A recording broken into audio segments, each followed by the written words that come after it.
यह कहानी राजस्थान के एक छोटे से गांव की है। बहुत समय पहले एक बूढ़ा किसान अपने परिवार के साथ रहता था। उस गांव में एक पुराना टूटा फूटा हवेली थी, जिसे लोग भूतिया हवेली के नाम से जानते थे। कहा जाता था कि उस हवेली में रात होते ही अजीबो गरीब आवाजें आने लगती थीं और वहां कोई भी जाने की हिम्मत नहीं करता था। वह हवेली गांव के बीचों बीच एक बड़े पेड़ के पास स्थित थी। लोगों का कहना था कि उस हवेली में एक समय पर एक अमीर सेठ रहता था, जिसने अपने धन को हवेली में कहीं छुपा दिया था। लेकिन एक दिन कुछ लुटेरों ने उस सेठ को मार डाला और उसकी आत्मा हवेली में ही भटकने लगी।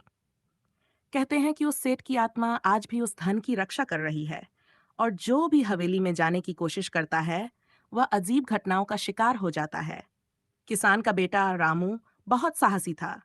उसने गांव के बुजुर्गों से हवेली की कहानियां सुनी थीं, लेकिन वह इन बातों को मात्र अफवाह मानता था। एक दिन उसने ठान लिया कि वह हवेली जाकर सच का पता लगाएगा। उसने अपने दोस्तों को भी साथ चलने के लिए कहा, लेकिन सबने मना कर दिया। रामू अकेला ही हवेली की ओर चल पड़ा।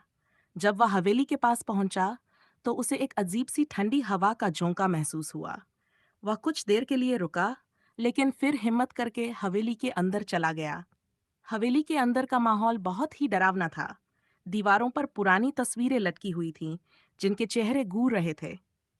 रामू ने अपनी टॉर्च जलाकर चारों ओर देखा।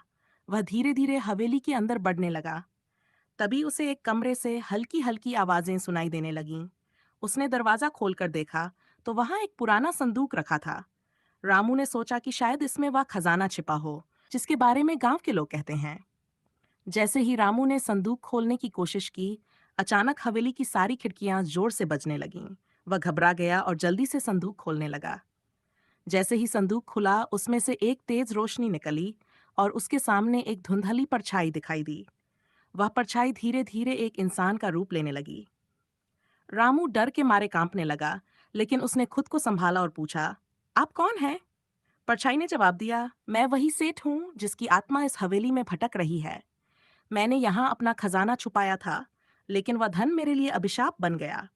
मैं किसी भी कीमत पर इस धन को यहाँ से नहीं जाने दूंगा। रामू ने सेठ की आत्मा से कहा, मैं इस धन को नहीं चाहता। मैं सिर्फ यह साबित करना चाहता था कि यहाँ कोई भूत नहीं है। सेठ की आत्मा ने रामू की ईमानदारी को देखकर कहा, तुम बहुत बहादुर हो। तुमने मेरी आत्मा को सच सामने लाने का मौका दिया है। मैं तुम्हें जाने दूंगा, लेकिन एक शर्त पर। तुम्हें इस हवेली का सच गांव वालों को बताना होगा, ताकि कोई और इस हवेली में आने की हिम्मत न करे। रामू ने सेठ की शर्त मान ली और हवेली से बाहर आ गया। उसने गांव के लोगों को सब कुछ बताया। तब से उस हवेली में कोई भी जाने की हिम्मत नहीं करता और धीरे धीरे उस हवेली के आसपास का इलाका वीरान हो गया।